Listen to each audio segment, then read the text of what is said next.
안녕하세요. 저는 인고의 세월을 지나 이제 간 40을 넘긴 특별할 것 없는 여자입니다. 지금은 장사를 하면서 생계를 이어가고 있습니다. 남들 보기엔 대단해 보일 것 없는 작은 가게이기는 합니다만, 제게는 저 혼자서 오롯이 제 삶을 책임질 수 있게 해준 고마운 삶의 터전이죠.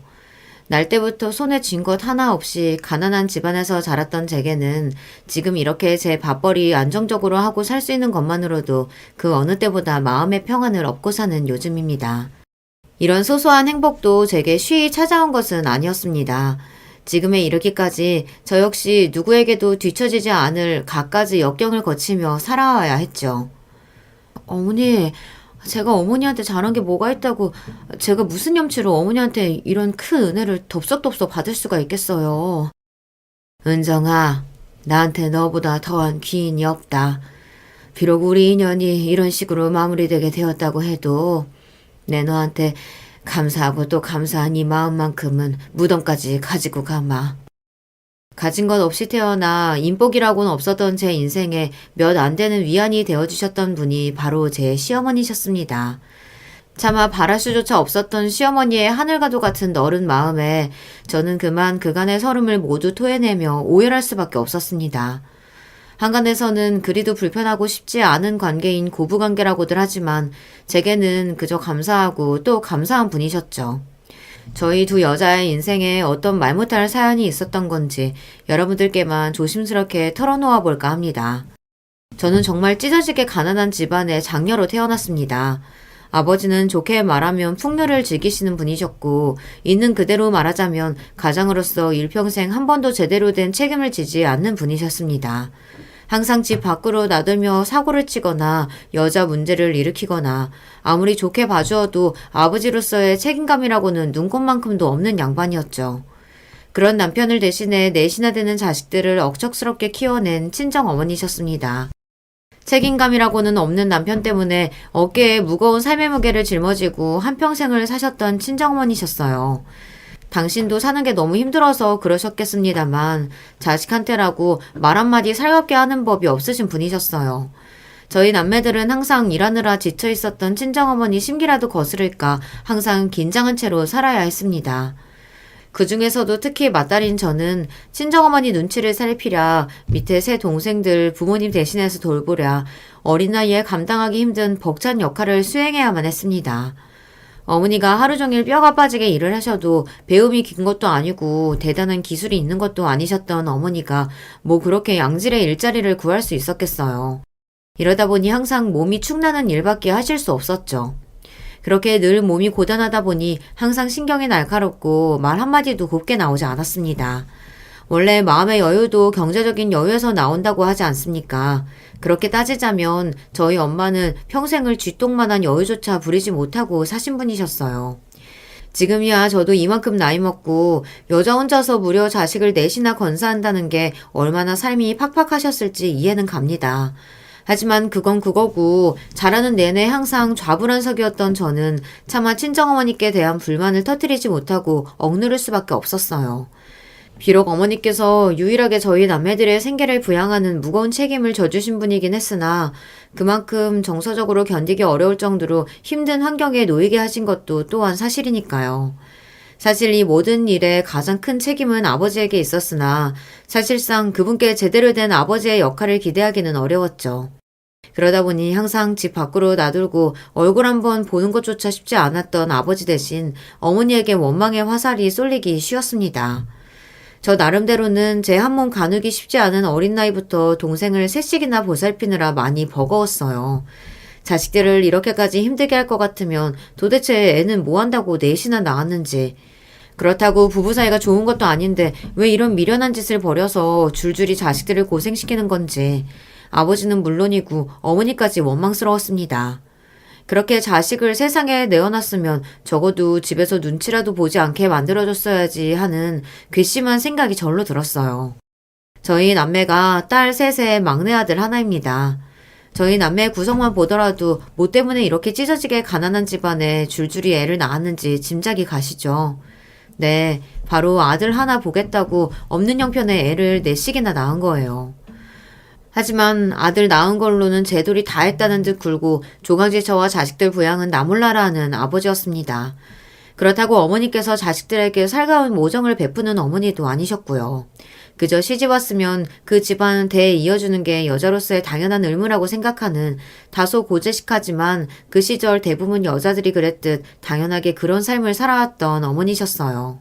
그러다 보니 저도 모르게 그런 어머니 대신 동생들을 다소 과하게 감싸 안을 수밖에 없었습니다.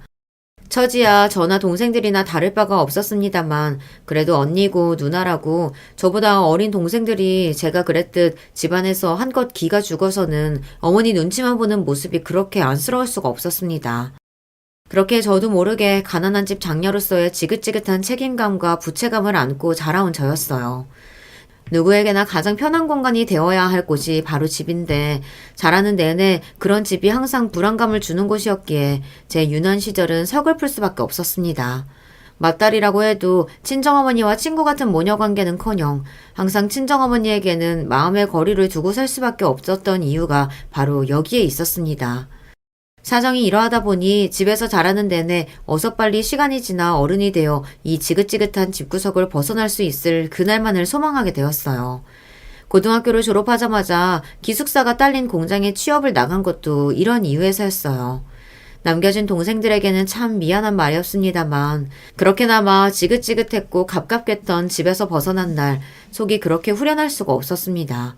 물론 세상살이가 만만치 않은 일이니 어딜 가더라도 나같이 돈 없고 백 없는 어린 여자애가 얼마나 사회적으로 약자의 위치에 있는지도 어린 시절부터 뼈저리게 느끼고 살았었어요.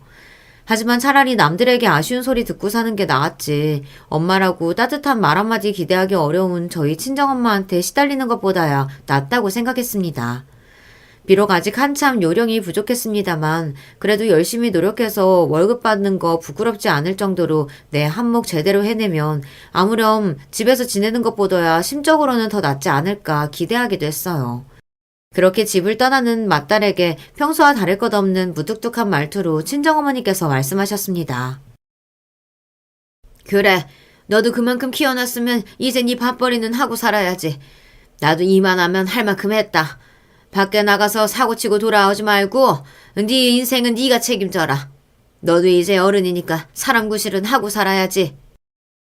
어떻게 마지막 떠나가는 어린 딸 자식에게 저리도 인정머리 없이 말하는지 평생을 겪어왔음에도 새삼스럽게 친정어머니가 원망스러워지던 순간이었습니다. 그러나 그렇게 생각하면서도 차라리 저렇게 미련 없이 딸 자식 보내면서 입 하나 덜었다고 생각하는 게 낫다는 기분이었어요. 찢어지게 가난한 집안에서 큰딸을 살림 미천 삼아 자식이 벌어온 돈까지 탈탈 털어가는 무책임하고 해도 너무한 부모가 널린 곳이 세상입니다. 그나마 제가 번 돈에는 눈독 들이지 않는 것만 해도 다행스러운 일이라고 생각했어요. 그렇게 저는 유년 시절에 이래저래 상처가 가득했던 친정집에서 독립하게 되었죠. 저 나름대로는 각오를 단단히 하고 나왔습니다만 그럼에도 홀로 서기는 결코 쉽지 않았어요. 지금 와서 생각해보면 그리 힘든 일들도 아니었는데 그때는 왜 그렇게 행동 하나하나가 눈치가 보였는지 일터에서 실수를 하고 야단 한마디 들을 때마다 그리 서러울 수가 없었습니다. 다른 친구들은 유복한 집안에서 태어나 그저 공부하는 게 인생의 가장 큰 시련인 줄 알고 다정하신 부모님 그늘 아래서 대학 새내기가 된 기쁨 속에 살고 있다고 생각하니 제 처지가 더 서럽게 느껴졌습니다. 하지만 제가 이렇게 속으로 아무리 서러워한다고 한들 제 타고난 배경이 바뀌는 것도 아니었고요. 그런 마음은 그저 제 마음을 갉아먹을 뿐이었죠.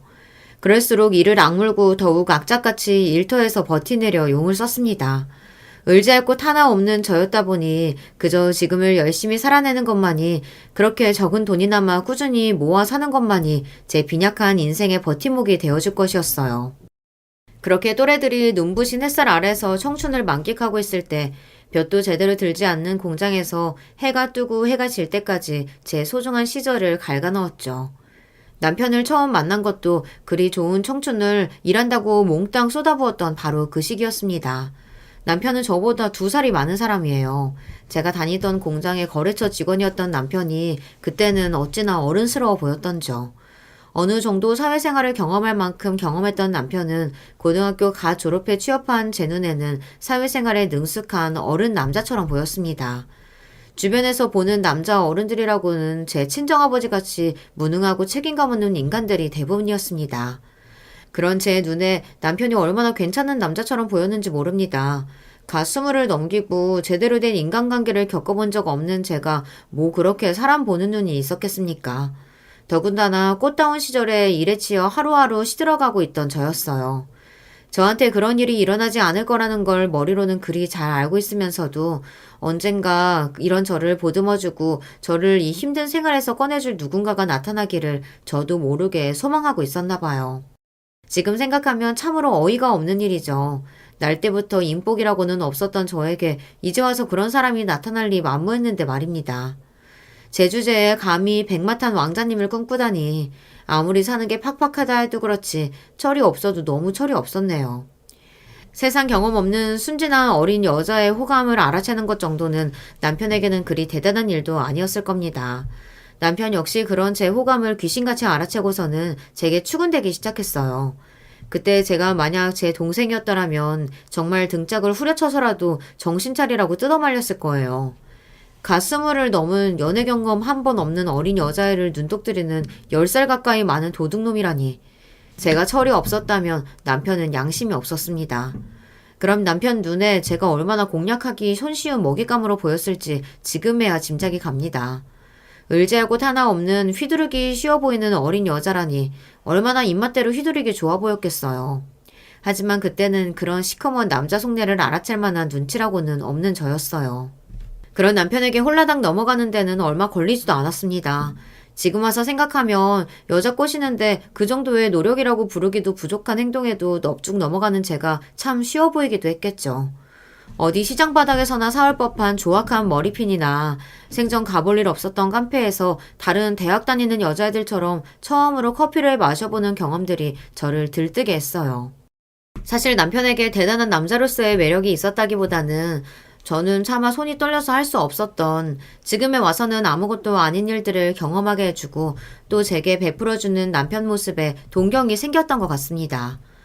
그러니까 엄밀히 말하자면 그건 사랑이라기보다는 항상 마음 붙일 곳 없었던 어린 제 결핍을 채워줄 수 있는 든든한 어른을 필요로 했던 마음이었던 것 같습니다.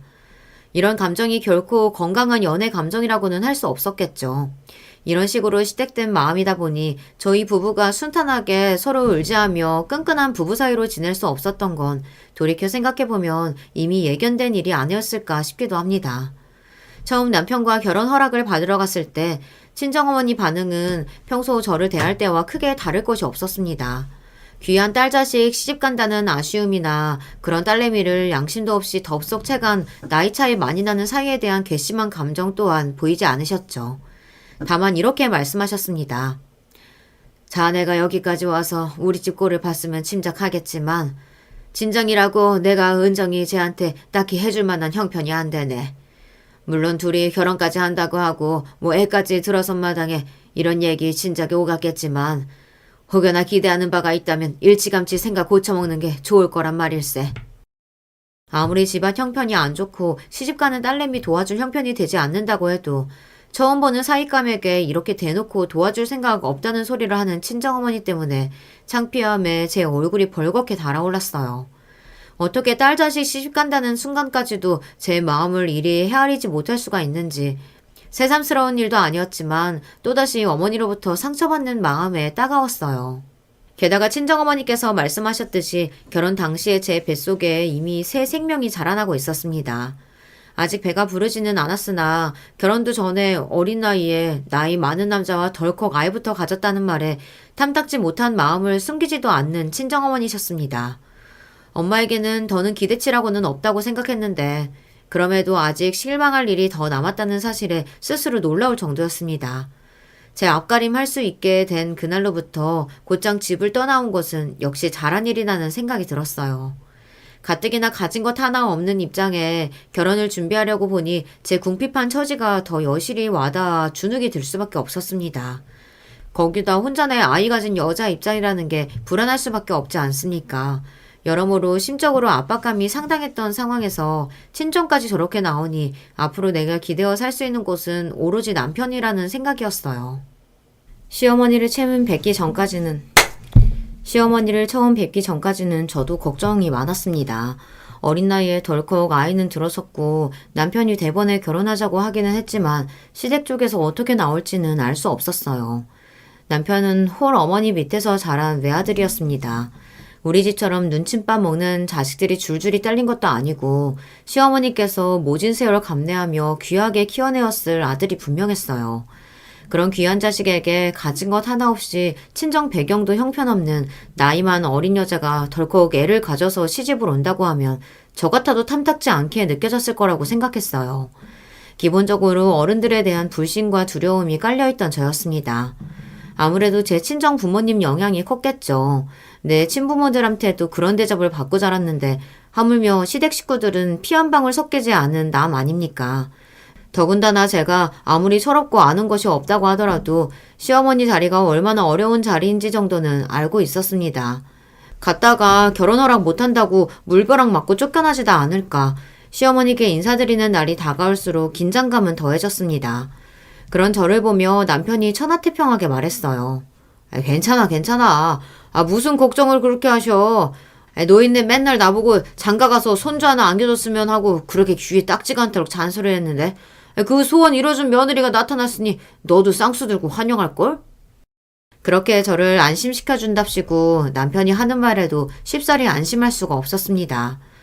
처음 만난 시어머니에게 받았던 첫 인상은 참 고생을 많이 하신 분이셨다는 거였어요. 저희 엄마도 혼자서 억척스럽게 가정 꾸려오시느라 한번 제대로 꾸밀 줄도 모르고 항상 표정에 삶의 무게가 무겁게 깔려 있었습니다만 그래도 저희 친정엄마는 풍채라도 좋으신 편이었거든요. 거기다 타고난 성격 자체가 기세가 대단하신 분이라 그렇게 고생하며 사시면서도 당신 하고 싶은 말은 대차게 다 하고 사시던 분이셨습니다. 그런 저희 친정엄마와 비교하자면 시어머니 인상은 양수남 그 자체였어요. 외수한 몸집에 사치라고는 평생 한 번을 부리지 못한 사람처럼 수수한 차림새가 오히려 제 긴장을 느슨하게 만들어주었죠. 물론 사람을 한 번 보고 다 알 수야 없는 노릇입니다만 적어도 아들한테서 떨어지라며 처음 보는 며느리감에게 찬물 뒤집어 씌울 분으로는 절대 보이지 않았어요. 시어머니께서 입을 여시자 그런 제 생각은 더욱 굳어졌습니다. 고마워요, 고마워요 아가씨. 우리 강태보다 나이도 한참 어리다고 들었는데 이렇게 꽃다운 나이에 우리 같은 사람한테 와줘서 내가 사돈 되실 분들께 어찌나 면목이 없는지 몰라요. 내가 일찍이 강태 아버지 먼저 떠나보내고 별 재주도 없는데 자식 건사한다고 이 나이가 먹도록 제대로 가진 것도 없이 살았어요.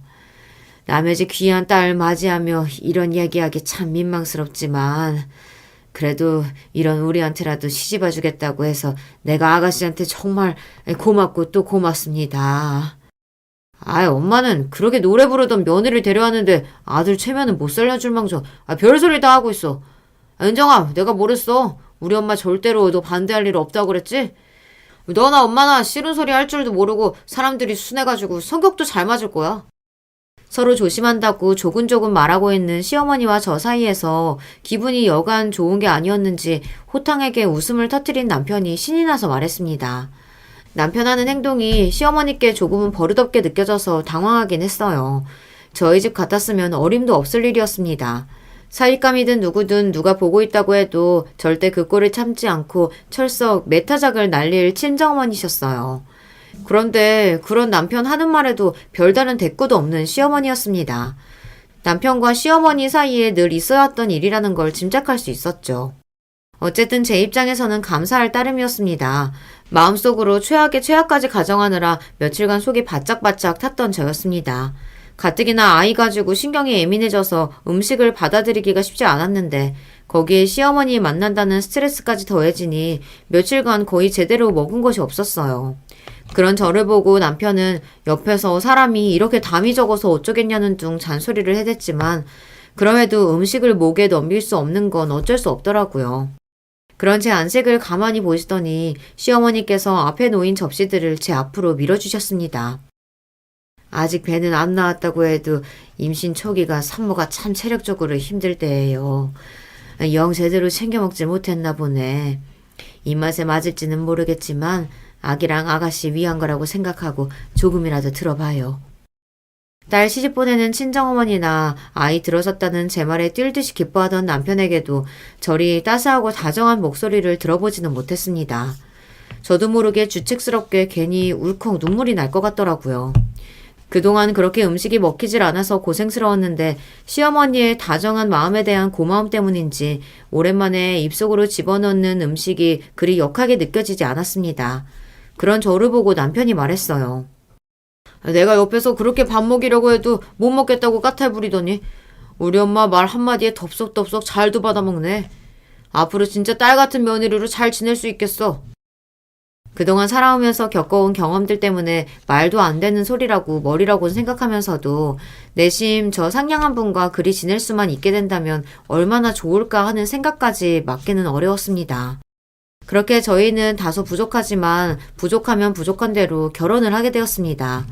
저야 친정에서 아무런 도움도 기대할 수 없었고 1년 남짓 공장에서 일하며 모은 돈은 기숙사비며 이것저것 꼭 필요한 데 쓰고 난 것을 제외하니 얼마 되지도 않았습니다. 제 딴에는 정말 용을 써가며 아끼고 절약을 했는데도 그렇더라고요. 곧 아이를 낳아야 하니 더 공장에 나갈 수도 없고 돈 벌 일은 요원한데 손에 쥔 것은 약소하기 짝이 없으니 그만 가슴이 답답해졌습니다. 그래도 남편은 저보다 거의 10살은 많고 일도 훨씬 오래 했으니까 가진 게 좀 있나 싶었는데 정작 상황을 보니 저랑 그리 크게 다르지도 않아 적잖이 당황스러웠습니다. 그런 저를 보며 오히려 남편이 떵떵거리며 큰 소리를 쳤어요. 그럼 20대 초중반 젊은 나이에 그 돌아오지도 않은 좋을 시절에 해보고 싶은 건 다 해봐야지. 나중에 나이 들면 하고 싶어도 못할 텐데. 후회가 없으려면 사람이 좀 놀기도 해보고 누리기도 해보고 그래야지. 그렇게 평생의 추억이 될 좋은 기억과 경험을 쌓아가야 할 나이에 새파랗게 어린 여자 임신시켜 놓은 것 치고는 다소 뻔뻔한 발언이었습니다. 하지만 처음에 저 임신했다는 말을 들었을 때 혹여나 아이 가진 저를 짐처럼 생각하고 나 몰라라 버리지는 않을까 피가 말랐던 걸 생각하면 그때 기다렸다는 듯 결혼 얘기를 꺼낸 남편에 대한 고마운 마음이 아직 남아 있었습니다. 고작 그런 일에도 살았구나 하는 생각이 들며 감사한 마음을 품는 저였어요. 그만큼 사람에 대한 기대치가 낮았으니 그럴 만도 했겠죠. 남편은 이제 가장이 되고 곧 아이도 태어날 참이니 자기가 더 힘을 내야 하지 않겠냐며 매일같이 야근을 하는 탓에 임신한 저를 돌봐주는 일은 시어머니께서 전담하게 되었습니다. 결혼하면서 시댁에 합가하게 되었기에 시어머니를 모시고 살게 되었습니다. 하지만 사실 말이 모시고 사는 거지 시어머니 지내시는 집에 저희 부부가 얹혀 사는 거나 마찬가지였습니다. 신혼집 살 돈은커녕 부부 둘이 살 반지하 월세방 보증금도 간당간당한 저희 사정이었으니 사실 선택의 여지가 없는 일이기도 했습니다. 저희 부부 둘끼리라면 또 몰라도 곧 태어날 아이도 있으니까요. 저희야 아직 젊고 좀 고생스럽더라도 스스로 선택한 길이니 그렇다 치더라도 갓 태어난 아이까지 그리 고생시킬 수는 없는 일이었습니다. 감사하게도 시어머니께서 먼저 제게 집에 들어와 살 것을 제안해 주셨습니다. 내가 모아놓은 재산이라도 좀 있어서 하나 있는 아들 며느리한테 신혼집이라도 턱턱 해줄 수 있으면 그것만큼 좋은 게 없겠지만 이 볼 것 없는 늙은이 주제에 그런 형편은 되질 않으니 너한테는 참 미안하구나. 아니에요. 그게 무슨 말씀이세요. 오히려 저희 때문에 어머니 지내시는 게 불편해질까봐 저는 그게 걱정이에요. 아이고 그런 걱정일 날 할 것도 없어. 식구라고 해봐야 그동안 강태랑 둘뿐이었고 그나마도 저 녀석 머리 좀 굵고 나서는 항상 밖으로 놔두느라 거의 혼자 지낸 거나 진배 없어. 넓지도 않은 집인데 노인네 혼자 있다 보면 가슴이 휑한 기분이었는데 이리 고운 새아가에 그 손자 녀석까지 생긴다고 생각하면 오히려 이런 늙은이 청 받아준 게 감사할 따름이지. 저는 살면서 저한테 이렇게 상냥하게 말씀해 주신 어른은 처음이었어요. 저희가 시어머니 신세 지는 죄송스러운 입장임에도 불구하고 마치 당신을 봉양하기라도 하는 듯이 항상 제게 고맙고 또 미안해하시는 시어머니가 처음에는 의아할 지경이었습니다. 제가 미처 시어머니께 마음을 완전히 열지 못하고 있던 그 순간에도 제가 며느리가 되기로 결정된 그 순간부터 저를 자식처럼 받아들여 주신 시어머니였어요. 그 아량 있고 넓은 마음을 생각하면 지금도 그 큰 마음에 눈물이 나올 것만 같습니다. 그렇게 저희는 한 집에서 서로 의지하며 다독이며 진정한 가족이 되어갔습니다. 아이를 가졌음에도 다른 산모들처럼 남편의 살뜰한 돌봄을 기대하기는 어려웠어요. 마을회관을 빌려 치렀던 조촐한 결혼식이 끝난 직후부터 곧장 시어머니 집으로 들어가 살게 되었어요. 신혼여행 같은 건 꿈도 꿀 수 없었습니다. 아직 임신 초기고 섣불리 움직였다가 애 어떻게 될지도 모르는데 무슨 수로 신혼여행을 가겠어. 표면적으로는 저나 뱃속 아이의 안전을 걱정해서 하는 말 같았지만 남편이 신혼여행에 들어갈 돈이 아깝다고 생각하는 것 정도는 어렵지 않게 눈치챌 수 있었습니다. 제가 임신한 이후로 눈에 띄게 제게 씀씀이가 줄어드는 남편이었어요. 그때는 앞으로 결혼하고 아이나 키우려면 들어갈 돈이 한두 푼이 아니니 남편 입장에서도 바짝 허리를 졸라맨 거라고 생각했지만 지금에서 생각하면 이제 다 잡은 물고기에 굳이 밥 줄 필요가 없는 거였겠죠. 그러니까 남편에게 있어 저의 가치는 고작 그 정도였던 겁니다. 아직 신혼 초였고 첫 아이를 가지고 있는 좋은 시절이었음에도 불구하고 가슴이 뻥 뚫린 듯한 기분을 느껴야만 했습니다. 그때 제 나이가 고작 20대 초반이라는 걸 감안하면 어린날에 제가 참 가여워서 마음이 아릴 지경이에요. 원래 임신하면 산모 마음이 하루에도 수백 번씩 널뛰곤 하는데 그걸 함께 보듬어가며 헤쳐나가야 할 남편은 제 안위에 그다지 신경을 쓰지 않는 것 같으니 심적으로 많이 위축될 수밖에 없었습니다. 제가 평생을 저희 친정어머니 밑에서 눈치 보며 살아오지 않았겠어요. 그런 식의 눈칫밥은 이골이 난 저였어요. 그럴 때 저희 시어머니라도 계시지 않았더라면 정말 버티기 어려웠을 겁니다. 세아가 요새 강태는 계속 늦고 아이 아빠랑 시간을 많이 보내야 하는데 그러지 못해서 많이 힘들지? 늙은 시엠이랑 있는 게 뭐 그리 즐거운 일이겠냐만 그래도 나한테라도 담아두지 말고 속에는 하고 싶은 얘기 다 하고 먹고 싶은 거 있으면 전부 얘기해. 엄마가 다 해줄라니까. 결혼한 지 얼마 되지 않았을 때부터 시어머니는 당신을 엄마라고 지칭하기 시작했습니다. 당신 아들인 남편을 대할 때와 똑같이 말입니다. 처음에는 저희 친정어머니도 하지 않는 다감하신 말씀에 어색해서 뒷목이 쭈뼛할 지경이었습니다만 속으로는 시어머니가 제 엄마가 되어주신 것만 같아 내심 기뻤습니다. 결혼 전까지만 하더라도 아이부터 덜컥 가진 별 볼 것 없는 며느리라 시어머니 눈총을 받지는 않을까 걱정하던 것이 무색할 정도로 급격하게 시어머니를 의지하게 되었어요. 그제야 내가 독립적인 성격이라서 어른들의 손을 빌리려 들지 않았던 게 아니라 단지 나를 이렇게 감싸 안아줄 어른이 없었기에 일찌감치 그런 따스한 보호자의 품을 포기했다는 것을 그때서야 알 수 있었습니다. 시어머니 앞에만 있으면 제가 마치 어린아이로 돌아간 것만 같았어요. 제가 그렇게 어리광이 많은 성격인 줄도 시어머니 만나기 전에는 미처 몰랐습니다. 확실히 사람이 누울 곳이 있으면 다리를 뻗게 되더라고요. 마치 저를 아기라도 된 듯 부둥부둥 돌봐주시는 시어머니의 사랑을 먹고 미처 자라지 못했던 제 마음속 상처 많은 아이가 무럭무럭 자라났습니다. 비록 남편에 대한 서운함은 있었으나 이르도 시어머니와 잘 지내고 살면서 그 어느 때보다도 마음의 안정으로 충만했던 시기였어요. 그렇기에 유산은 정말이지 상상조차 할 수 없었던 일이었습니다. 갑작스럽게 견딜 수 없을 정도의 끔찍한 복통이 몰려와 차마 몸을 가누지도 못하고 쓰러진 저를 보고 세상이 무너진 듯 비명을 지르는 시어머니였습니다. 감당하기 힘든 고통에 까무러친 제가 다시금 눈을 뜬 곳은 다니던 산부인과였어요. 눈을 뜨자마자 제 시야에 들어온 시어머니 얼굴은 이미 어찌나 오열하셨는지 온 얼굴이 눈물로 젖어 퉁퉁 부어 있었습니다. 그런 저를 보고 덜덜 떨리는 손으로 제 손을 있는 힘껏 꽉 쥐고 옆을 지켜주신 시어머니였습니다. 은정아, 아가, 내 새끼 정신이 들어? 그래서 제 걱정에 허겁지겁 제 상태를 묻는 시어머니셨으나 누운 제 몸 위로 푹 꺼진 배를 보고는 그만 온몸에 피가 다 빠져나가는 기분이었습니다. 끝까지 부정하고 싶었으나 더 이상 내 안에 아이가 없다는 사실을 받아들이지 않을 수 없었습니다. 그렇게 차마 제대로 된 말도 내뱉지 못하고 짐승 같은 소리를 내며 우는 저를 시어머니가 꽉 안고 말씀하셨어요. 괜찮다, 괜찮아. 네가 무사하면 그걸로 됐어. 너만 멀쩡하면 그러면 된 거야. 울지 마라. 이렇게 울다가 또 쓰러질라. 그때는 제가 워낙 경황이 없어서 이런 시어머니 말을 제대로 듣지도 못하고 넘겼습니다만 그때 시어머니가 하셨던 말씀을 곱씹으면 곱씹을수록 정말 저희 시어머니가 대단하신 분이라는 걸 인정하지 않을 수가 없었어요. 아무리 사람 몹쓸이 중하다고 하지만 그리 기다리고 기다리던 손자를 잃지 않으셨습니까? 그럼에도 불구하고 그에 대한 말은 일절 한마디 꺼내지도 않는 시어머니셨어요.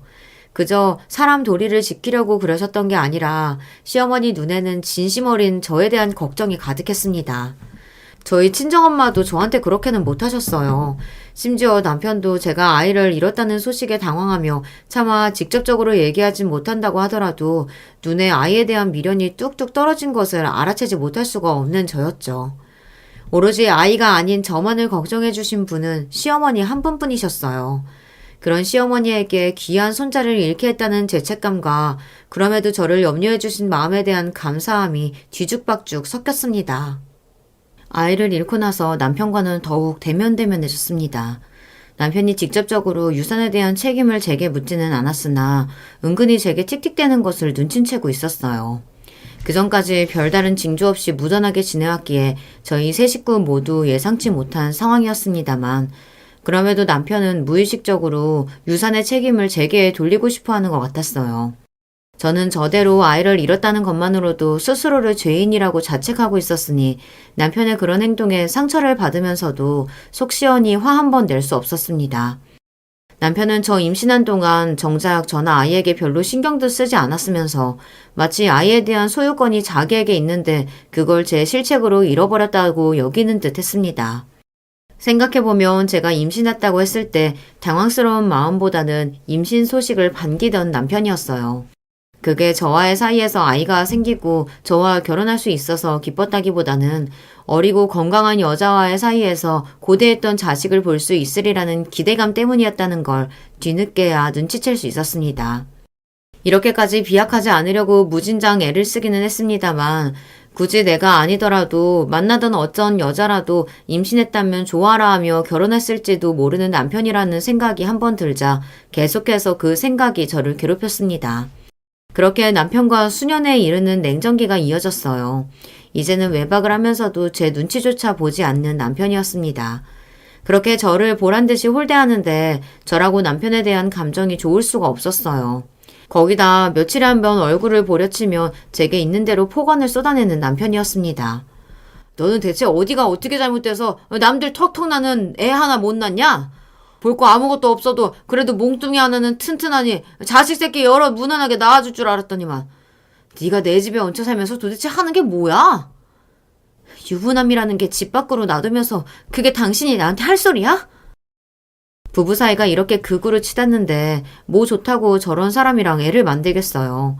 그리고 내가 제 돈을 축내고 있다니 그나마 쥐꼬리만한 월급 제때 집으로 가져오지도 않는 남편이었습니다. 시어머니와 제가 부업이며 주변에서 일거리를 부지런히 가져와 생계를 꾸리는 판이었어요. 그렇게 날로 제 아내에 대한 폐악이 심해지는 당신 아들을 보며 자기가 죄를 지은 것도 아닌데 그만 제 앞에서 죄인이 되어버린 시어머니였습니다. 은정아, 이게 다 내 탓이다. 전부 내 잘못이야.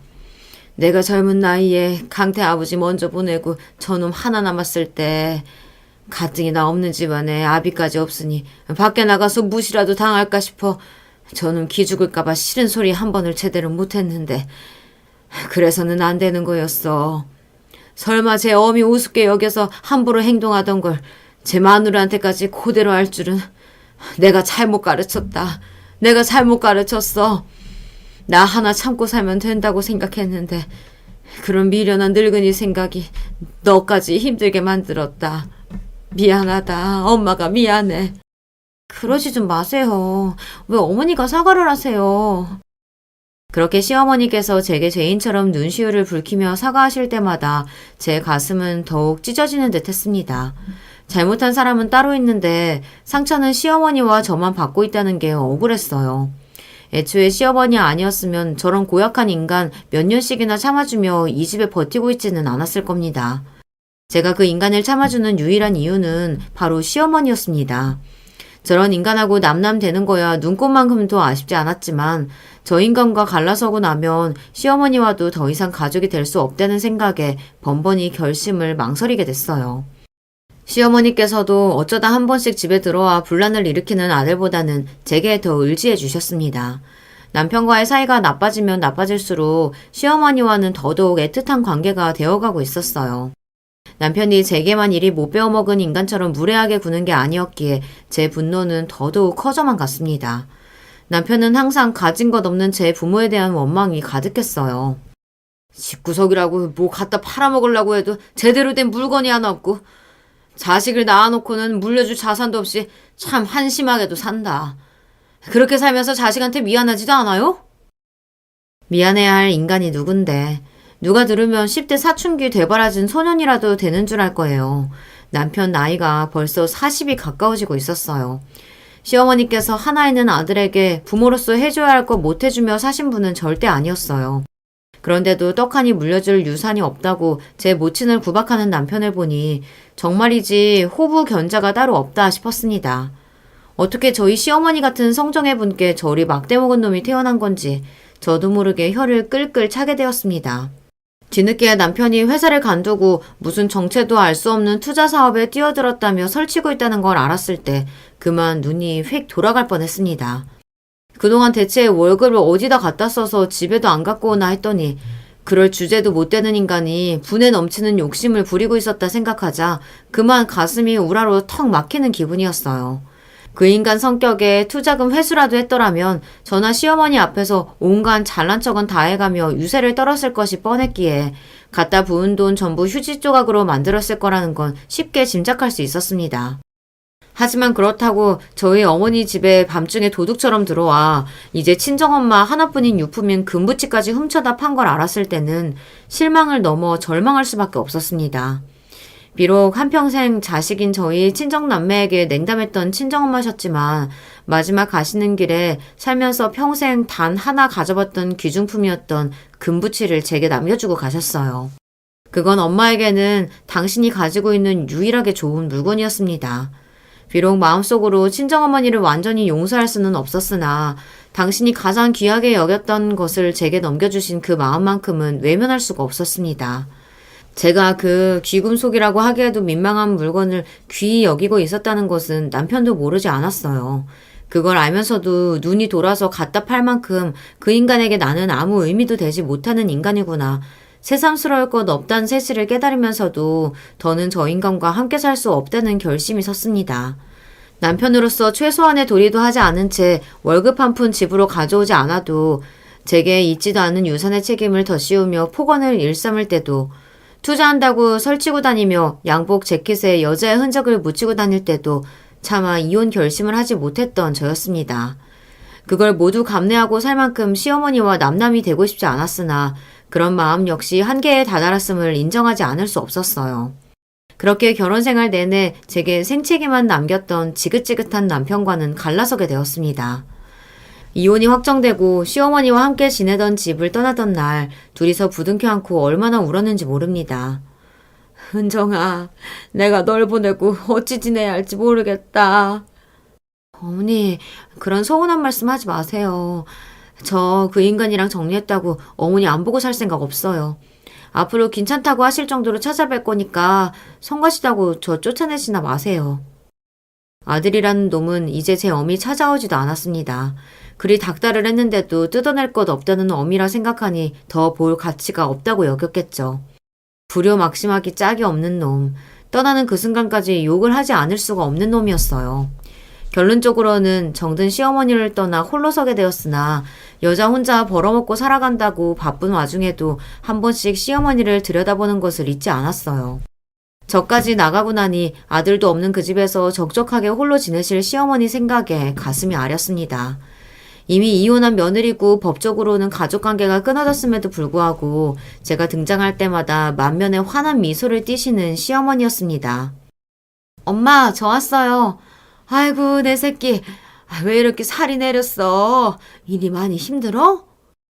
정말 친딸이라도 찾아온 듯 버선발로 뛰어나와 저를 반갑게 맞이해 주시는 시어머니셨습니다. 이제는 어색하게나마 지냈던 친정어머니도 돌아가시고 없고 그 인간과 몇 년을 함께 살면서도 망설이던 엄마라는 말을 아끼지 않는 저였습니다. 제가 그리 불러드릴 때마다 기뻐하시는 시어머니를 보니 진작 이렇게 많이 불러드릴 걸 하는 후회가 되었어요. 아, 엄마, 이렇게 많이 싸줘도 다 먹지도 못한다니까. 괜찮아, 괜찮아. 넉넉하게 먹고 남는 건 그냥 버려. 엄마가 또 해주면 되지. 그렇게 한참을 정겨운 수다를 떨다 돌아갈 때는 양손에 무겁게 챙겨주시는 시어머니셨습니다. 그렇게라도 저를 보내는 아쉬움을 달래곤 하셨죠. 저는 저대로 세상 어떤 사람이 나를 이렇게 귀하게 여기고 챙겨줄까 감사한 마음에 눈물이 날 지경이었어요. 은정아, 이번에 김치가 맛이 아주 잘 들었어. 김치 냉장고 넣어놓고 부지런히 먹어.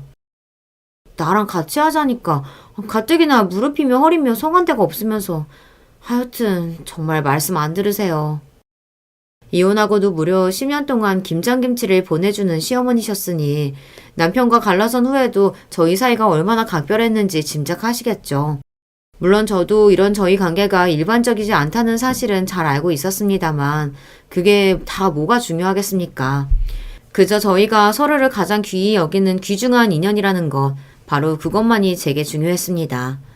이혼한 지 어느덧 10여 년의 세월이 흐르고 날이 갈수록 기력이 노쇠해지는 시어머니를 볼 때마다 시간을 부여잡고 싶은 마음이었어요.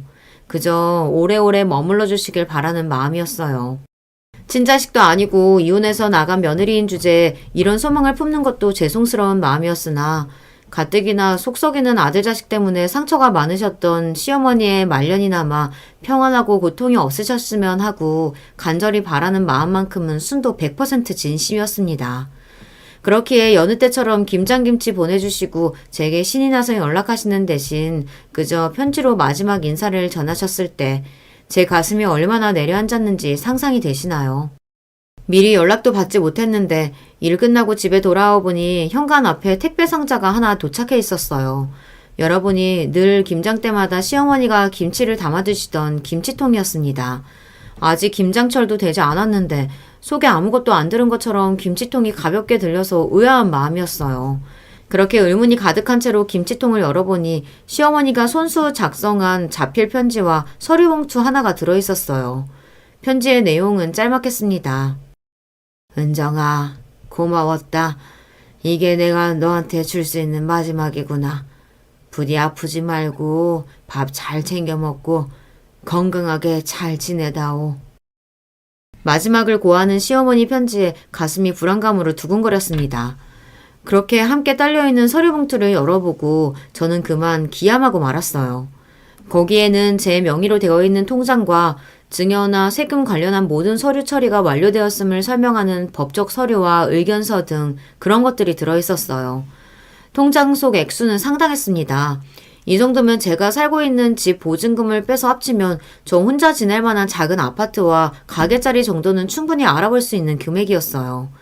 도저히 저희 시어머니 평소 하고 계시던 걸 생각하면 가능한 금액이 아니었습니다. 돈은 둘째치고 김치통에 통장과 자필 편지만을 남기고 호련히 사라져버린 시어머니 때문에 저는 그만 돌지경이었어요.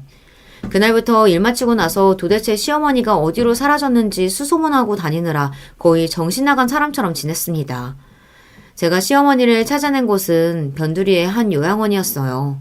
당장이라도 따지고 들 기세로 병실 문을 단박에 열어젖힌 저를 보고 그만 시어머니께서 기함을 하셨습니다. 은정아, 네가 여길 어떻게? 엄마가 말 한마디 없이 그렇게 사라졌는데 내가 이 돈 받고 아이고 감사합니다 하고 넙죽 받아먹을 줄 알았어? 엄마 어쩜 저를 이렇게 걱정시킬 수가 있어요?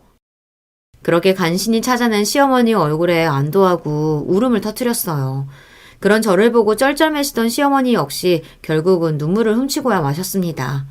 스스로 요양원에 들어갈 결정을 하셨을 만큼 투병 사실을 알게 되고도 시어머니께 남은 시간이 얼마 되지 않았습니다. 그 시간 동안 얼마나 무서우셨을까. 하루라도 더 같이 있어 드렸어야 했을 시간을 시어머니 찾는다고 허비한 걸 생각하면 그 시간이 너무 아까워서 눈물이 멈추지 않았습니다. 그렇게 또다시 서로를 부여잡고 마음의 응어리를 모두 토해낼 때까지 시어머니와 함께 울어제꼈어요.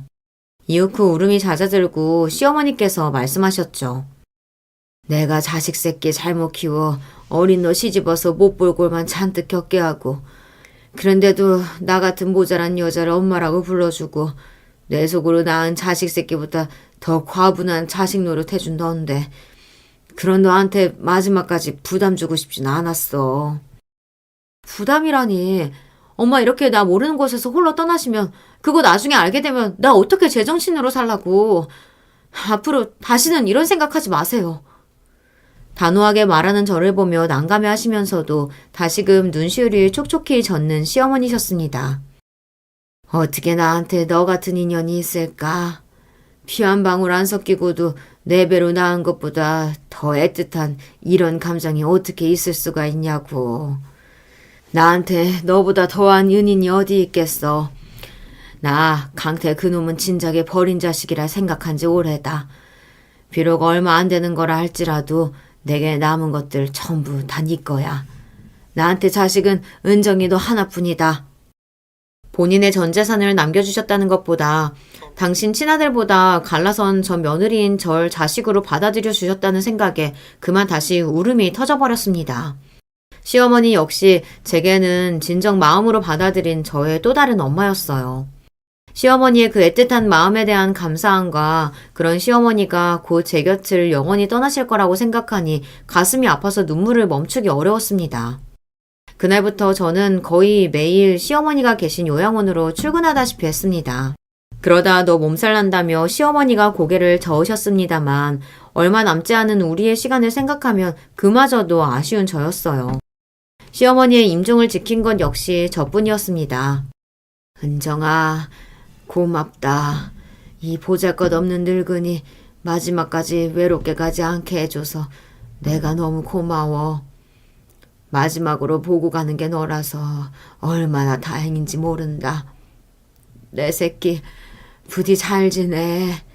시간이 아주 많이 흐르고 나서 그때 다시 만나자꾸나. 정말 감사해요.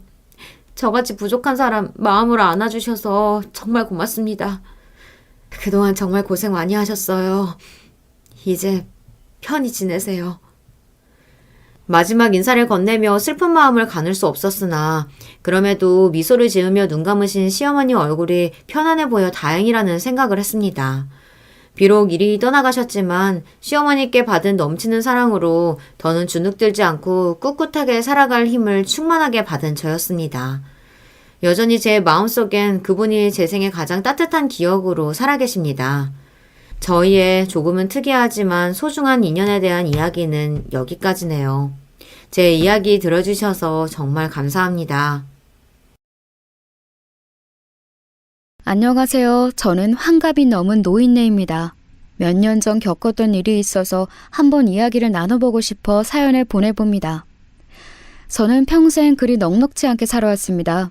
비록 지금은 자식 덕을 봐서 나름대로 조금 형편이 피었다고 할 수 있지만 이전까지는 정말 많이 힘들게 살아오기도 했죠. 부모님 밑에 있던 어린 시절부터 자식 다 키우기 전이었던 시기까지 거의 평생을 경제적으로 쪼들리며 살아왔습니다. 어린 시절에는 정말 가난한 집이었습니다. 그때 가난은 지금 흔히들 생각하는 가난하고는 차원이 달라요. 지금은 그래도 어디 가서 복지센터 등 도움을 얻을 곳이 있지만 그때는 아예 그런 제도 자체가 없었습니다. 게다가 절대적인 가난이라고 해야 할까요? 그 기준 자체가 낮았어요. 어린아이들은 가난해서 라면을 먹는 게 아니라 정말로 그냥 생으로 굶었습니다. 밥이 생기면 눈치 보다가 밥 조금 더 퍼서 먹으려고 애쓰고 그러다가 어머니한테 혼나는 것을 반복했었죠. 학교에 다니는 아이들은 선생님이 우유 급식을 주기는 하셨지만 급식비를 가져오지 않아서 꾸지람을 듣기도 했습니다. 저도 그랬었고요. 다행히도 지금처럼 학교에 돈이 많이 들지는 않았지만 그래도 준비물이나 학급비 등 조금씩이라도 돈이 필요한 구석은 그때도 있었죠. 그런 부분들은 전부 집에서 마련해주지 못했기 때문에 언제나 선생님께 공개적으로 혼난 뒤 친구들에게 도움을 요청해야 했습니다. 다행히도 당시 친구들이 좋은 아이들이 많아서 그리고 지금처럼 아주 인심이 각박한 세상이 아니라서 자연스럽게 준비물과 먹을 것은 나누어주는 아이들이 많았어요. 덕분에 그리 큰 상처는 받지 않고 유년 시절을 버틸 수가 있었죠. 사실 저희 집에서는 고등학교까지 간 것만 해도 사치였습니다. 부모님은 워낙 가난한 집이니 게다가 제가 장녀이니 빨리 학교를 때려치고 일을 해서 돈을 벌어오기를 바라셨어요. 하지만 저는 아무리 그래도 고등학교까지는 나오고 싶더군요. 주변 친구들과 노는 것도 포기하고 싶지 않았고 중간에 담임 선생님도 좋은 분을 만나서 고등학교까지는 공부를 해야 한다고 당부도 들었었거든요. 그래서 결국 고집을 부려 고등학교까지 나온 이후에 성인이 되어 취직을 했습니다. 그래도 담임 선생님이 제 딱한 사정을 알고서 이리저리 알아봐 주셔서 나쁘지 않은 공장으로 취직을 할 수가 있었죠. 당시에는 저만한 나이의 여자아이들이 가장 많이 취직하는 곳이 공장이었거든요. 흔히 공순이라고 말하는 그런 애들 중 하나였죠. 20살 갓 되자마자 일을 시작했지만 제 인생에 불행하다거나 우울하지는 않았습니다. 저는 평소에 좀 밝고 긍정적인 성격이에요. 어릴 때는 더욱이나 그랬었죠. 집에는 부모님과 동생이 있어서 돈을 벌어가야 했지만 그래도 일단 제가 할 일을 찾아냈다는 사실 때문에 그냥 좋았습니다. 게다가 공장은 기숙사가 있어서 또래들끼리 자주 어울려 다녔고 저와 비슷한 처지의 친구들이 많아서 위안이 되었거든요. 사실 그 애들하고 싸움도 있었고 서로 토라지기도 했지만 좋은 아이들도 많이 만났습니다. 운이 좋았던 거였죠. 게다가 공장 관리자도 엄격하기는 해도 나쁘지 않은 사람이었고요. 그분도 여자분이었는데 지금 생각하면 연세가 한 40 중반 정도 되었던 것 같아요. 20 간 넘긴 그때는 정말 너무 어른이신 분이어서 함부로 말도 못 걸었는데 친구 공순이들과 앉아서 수다를 떨고 있으면 말없이 와서 음료수라도 한 병씩 사다 주고 가시는 그런 분이었습니다. 다만 일을 게을리하면 호되게 혼이 나기는 했지만요. 그리고 그때 남편을 만났습니다. 같은 공장에서 짐을 옮기는 일을 주로 하던 직원이었어요. 봉제 공장이었기 때문에 거의 대다수가 여직원이었는데 짐을 옮기는 직원 선원만 남자였거든요. 체격도 좋고 무뚝뚝한 성격에 상당히 준수한 생김새라 친구들과 같이 수다 떨면서 멋지다고 좋아하는 아이들도 많았습니다. 하지만 결국 저하고 호감이 생겨서 결혼까지 하게 되었지요. 제가 나이 겨우 23일 때 결혼했으니 지금으로 보면 정말 어릴 때 결혼을 한 겁니다. 하지만 그래도 그때는 그리 어린 것도 아니었어요. 딱 적당한 나이였답니다. 결혼을 하고서 1년 만에 바로 아이를 낳았어요. 아들이었죠. 사실 남편은 부모님이 어릴 때 돌아가셔서 아무런 가족이 없었습니다. 그 덕분에 제가 시집살이를 하지 않은 것도 있어서 나쁘지는 않았어요. 남편은 가족이 없어서 외롭게 살았기 때문인지 아들이 태어나자 정말 너무 좋아했었죠.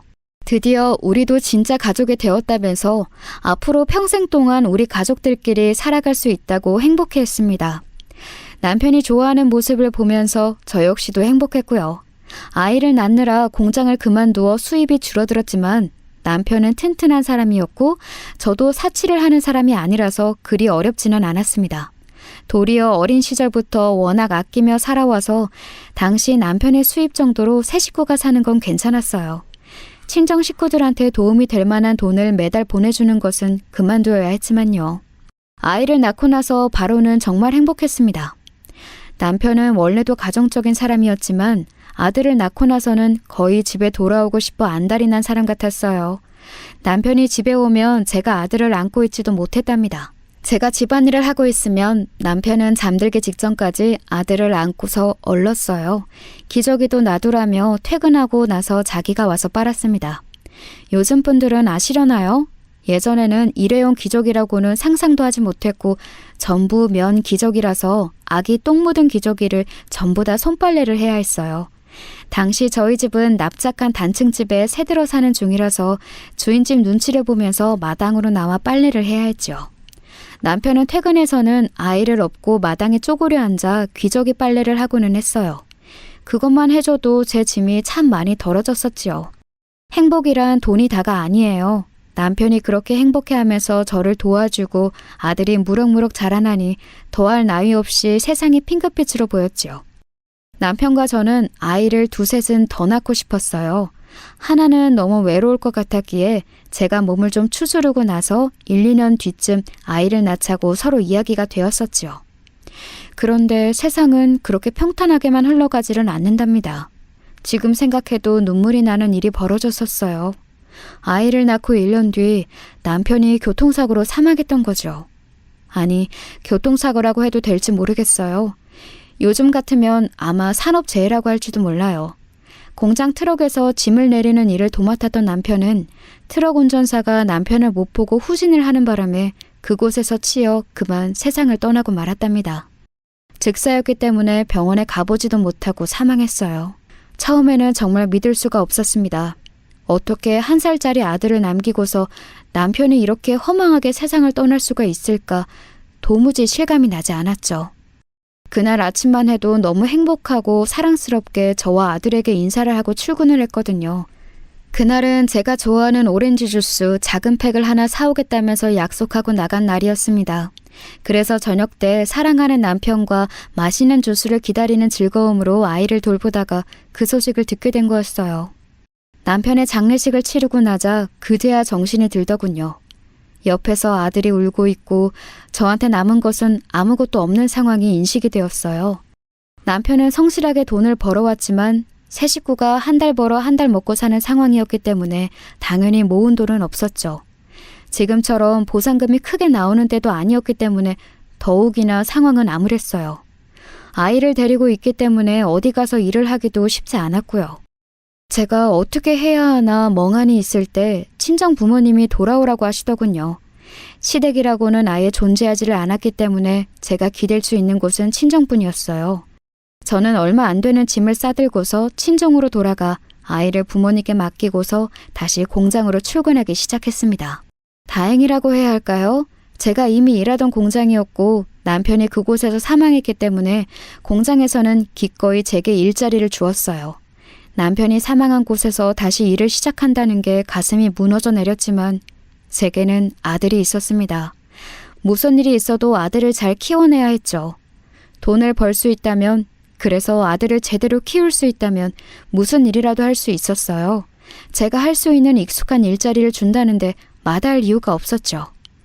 제가 일을 해서 돈을 벌어도 친정이 워낙 가난했기 때문에 아들을 넉넉하게 키울 수는 없었습니다. 아이는 하루가 다르게 커나가는데 부모님은 하루가 다르게 노화가 되셨던 거죠. 여기저기 아픈 곳도 생겼고 약값도 들었습니다. 그나마 다행이었던 것은 동생이 취직을 해서 함께 돈을 벌어오기 시작했다는 거였어요. 동생이 일 나간 지 반년 정도 지나니까 그나마 숨통이 좀 트이더라고요. 너무 바쁘고 힘들어서 남편의 죽음을 슬퍼할 새도 없었습니다. 돈을 조금이라도 더 벌기 위해서 저는 공장에서 잔업을 도맡아 했고 밤늦게나 들어와 아들의 얼굴을 볼 수 있었어요. 친정 부모님은 제게 아이를 주고 나서 바로 쓰러지듯이 잠에 드셨고요. 사실 연세 드신 노인분들이 아이 돌보기가 얼마나 고단했을까요? 게다가 몸도 안 좋으신 분들이요. 그러면 밤에 저보다도 더 늦게 동생이 피곤에 쪄들어 들어와서는 제게 기대서 같이 조용히 앉아있고는 했었습니다. 그래도 위안이 되었던 건 아이가 잘 자라고 있다는 거였어요. 열과 성을 다해 아들을 길렀기 때문에 통통하고 건강하게 자라주었죠. 저희 친정 부모님도 손주라며 껌뻑 죽으셔서 허리가 아픈데도 업고 다니실 정도로 아껴주셨어요.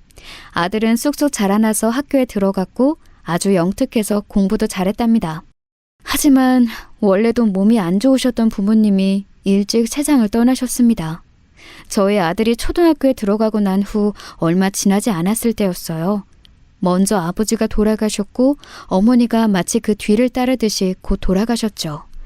동생과 저는 너무 슬퍼했지만 그렇다고 해서 오래 슬퍼할 여유가 있지는 않았어요. 동생도 저도 돈을 벌어야 하는데 아이를 맡길 곳은 없었으니까요. 당시에는 지금처럼 돌봄 교실이라든가 하는 제도가 전혀 없었기 때문에 더욱이나 난처 있었습니다. 그래서 정말 쩔쩔매면서 일하다가 잠깐 나와서 아이를 데려다가 집에다 들여놓고 다시 일하러 가야 하는 상황이 반복되었어요. 그러다 보니 아이 밥도 제대로 못 챙겨주고 애는 배고파하고 애 아픈 것도 잘 파악이 안 되는 상황이 계속되었죠. 그래서 결국 저는 공장보다 일하는 시간이 조금 적고 잠깐씩 나와볼 수 있는 식당 쪽으로 일자리를 바꿨습니다. 아이가 하교할 때쯤에는 식당이 한가할 때라 나와서 애를 데리고 올 수 있었고 저녁 얼른 챙겨줄 만한 시간 여유도 있었거든요. 게다가 식당 끝나고 나면 남은 음식을 받아다가 아이와 함께 먹거나 다음날 아침으로 챙겨줄 수도 있었고요. 아이도 제가 가져온 음식을 정말 맛있게 먹고는 했습니다.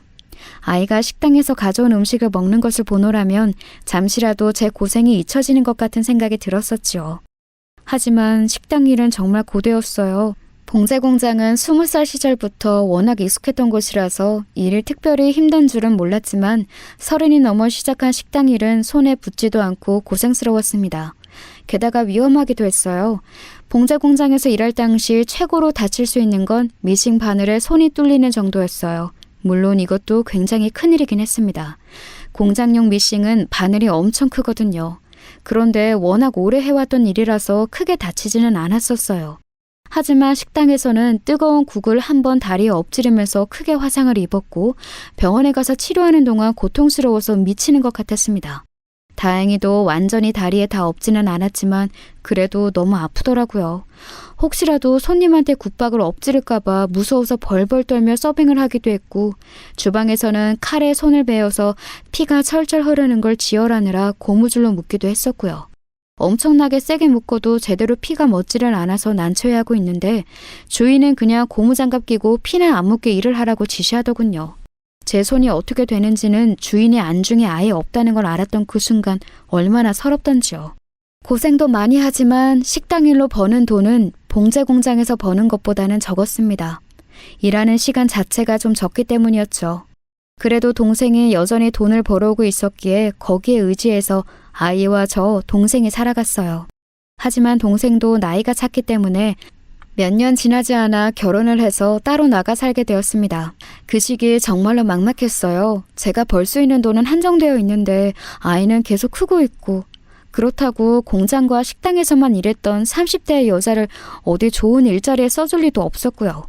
동생이 결혼하면서 정말로 제가 버는 돈으로만 모자가 먹고 살아야 하는데 눈앞이 캄캄하더군요. 애를 중학교에 보내고 난 뒤에는 더했죠.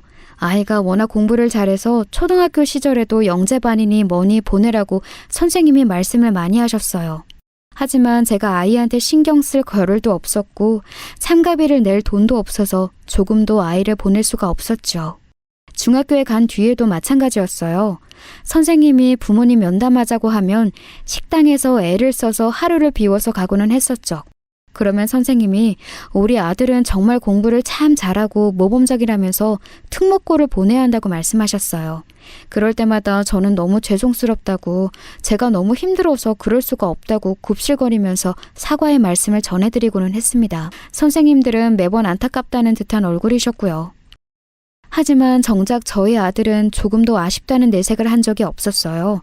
초등학교 시절부터 사교육이라고는 아무것도 하지 않아도 반 1등을 놓친 적이 없었거든요. 그런데 중학교 들어가자마자 반이 아니라 전교에서 1, 2등을 하면서 성적에 치솟았습니다.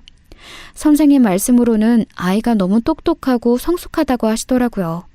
나한테 어찌 이런 아들이 왔는지, 박복한 인생에 이런 자식이 한 줄기 빛이 되는 것인지 하는 생각에 너무 감사했었어요. 그런데 제대로 뒷바라지를 못해주니 그것만으로도 벌써 한이 될 것 같아서 걱정이 되기도 했습니다. 하지만 아들은 한 번도 거기에 대해서 저한테 말을 한 적이 없었어요. 애가 말수도 많지 않고 과묵한 아이였지만 생김새도 굉장히 준수한 편이었거든요. 딱 제 아버지를 닮은 모습이었어요. 아직 어려도 엄마 마음에 굉장한 기둥이 되어주는 아들이었지요. 아들은 제가 너무 힘들어하면 간혹 가슴 아파하면서 제 손을 잡고 조금만 기다려달라고 했습니다. 자기가 고등학교만 졸업하고 나면 그때부터 저를 버려먹어 살리겠다면서요. 저는 그럴 생각하지 말고 네 공부나 잘해서 대학에 가라고, 대학 등록금은 엄마가 책임진다고 일부러 애한테 꾸짖듯이 말하고는 했었죠. 하지만 대학 등록금은 정말 문제기는 했습니다. 제가 아무리 번다고 벌어도 생활비도 빠듯할 정도였기에 요즘 비싼 대학 등록금을 전부 제가 감당할 수 있을지 의심이 가더군요. 그렇다고 이렇게 공부 잘하고 장래가 유망한 아들을 대학을 가지 말라고 할 수도 없었고요. 그래서 저는 아이가 중학교 들어갔을 시기부터 일을 늘렸습니다. 오전에는 길거리에 노점상 일을 하고 오후에는 식당에서 일을 했지요. 그리고 밤에도 다시 길거리로 나가서 노점상을 펼쳤습니다. 식당이 저녁 식사 장사를 주로 하는 곳이었기에 밤늦게는 별다르게 할 일이 없었거든요. 그럴 때 나가서 하나라도 더 팔려고 나무를 펼쳐놓고서는 지나가는 사람들을 쳐다보고 앉아 있었죠. 집에 있으면 뭐합니까? 나가서 한 푼이라도 벌어야지. 물론 노점상 일은 정말 고되기도 했어요.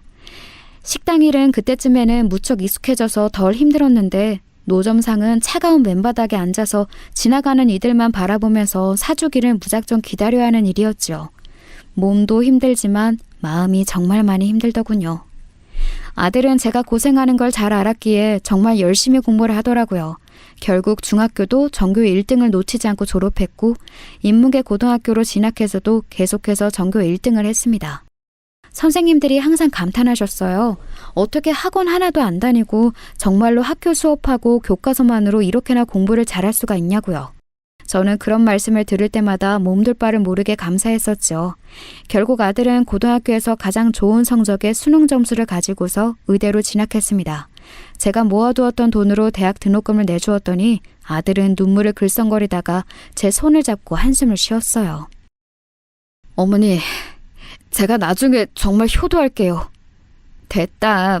내가 애미가 되어서 이걸 못해주면 사람이니? 너처럼 효자인 아들한테. 아들의 그 말을 들으면서 저도 목이 막히더군요. 그래도 아들이 의대에 가서 의사가 되면 우리 모자의 이 고생도 다 보답을 받아 편하게 살겠구나 싶어 안심이 되기도 했어요.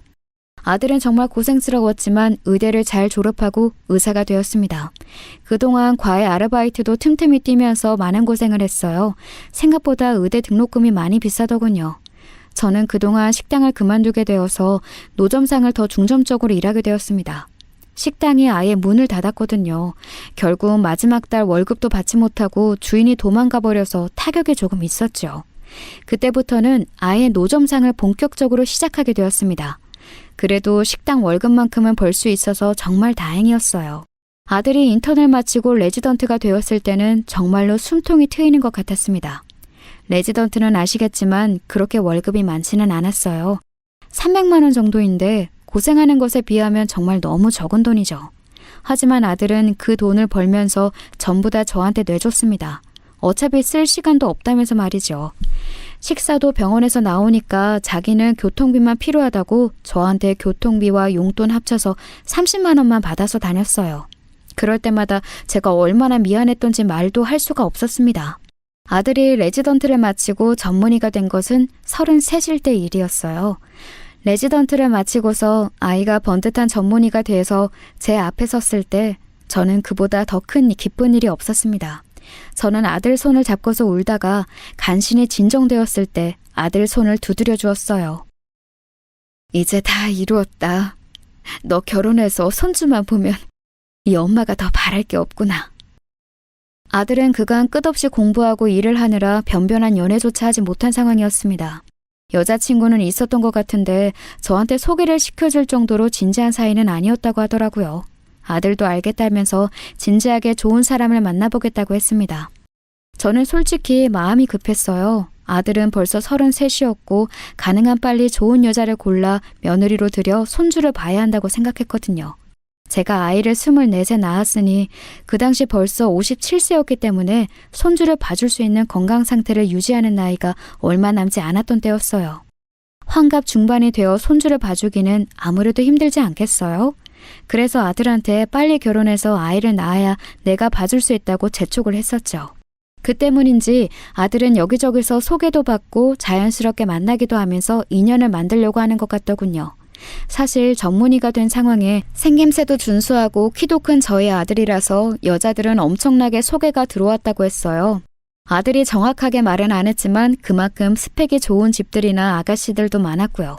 아들은 그 중에서 너무 부담스럽지 않은 조건으로 고르려고 한다고 지나가듯이 말을 하더군요. 아들을 좋게 본 병원장이 자기 딸을 주고 싶다고 말도 했는데 그러면 너무 우리 쪽이 힘들 것 같다면서요. 그리고 얼마 뒤에 드디어 아들이 결혼할 사람이라며 예비 며느리를 데리고 왔습니다. 꽤나 사근사근한 인상의 사랑스러운 아가씨더라고요. 아들하고 나이 차이는 몇 살 안 되는데 무척 동안이었고요. 저희 집에 인사를 왔는데 들어오면서 조금 당황한 것 같이 주변을 둘레둘레 살폈어요. 아유, 앉아요. 내가 차하고 과일 좀 내올게요. 네, 감사합니다. 그런데 어디에 앉아야... 소파가 없어서 그러는구나. 그냥 거기 거실 바닥에 앉으면 돼요. 솔직히 거기서 제가 잘못했었다고 생각이 듭니다. 예비 며느리가 왔는데 최소한 식탁이라도 둘 것을 그냥 맨바닥에 앉으라고 했었거든요. 저희가 워낙 없이 살던 세월이 길다 보니 검소하게 사는 게 버릇이 되어 있었어요. 아직 집도 작은 빌라 1층에서 살고 있었고 식탁이나 소파 같은 가구도 다 사치라고 생각해서 하나도 안 사놓은 상태였죠. 저희는 그냥 작은 소반에 밥과 반찬 몇 가지 놓고 바닥에 앉아서 먹는 생활에 무척 익숙했어요. 그래서 예비 며느리가 왔는데도 뭐가 이상한지 눈치채지 못한 채 손님 접대에 결례를 저지른 것이었죠. 예비 며느리는 뭔가 이상한 표정으로 앉아서 제가 내간 차를 마시고 과일을 먹었어요. 과일 자체도 거의 손을 대지 않더라고요. 아들은 원래 말도 없는 타입이라서 조용했고요. 제가 물어보니 예비 며느리네 부모님은 상당히 잘 사는 사업가이신 것 같았어요. 돈도 워낙 잘 벌고 해서 이제 잘난 사위를 원하신다고 하더군요. 그래서 아들의 주변 사람한테 소개를 부탁해서 얼른 소개받아서 만나게 되었다고 했어요. 아유, 곱게 자라 그런가 정말 예쁘네. 별 말씀을요. 근데 어머님 댁이 참... 예비 며느리는 말을 하려다가 흠칫하고 입을 다물었습니다. 그런데 그 다음에 나올 말이야 뻔했죠. 사실 그렇게 금이야 오기야 자란 아가씨한테 저희 그 작은 빌라집이 어떻게 보였겠어요. 쓰러져가는 집처럼만 보이지 않았다면 다행이었겠죠.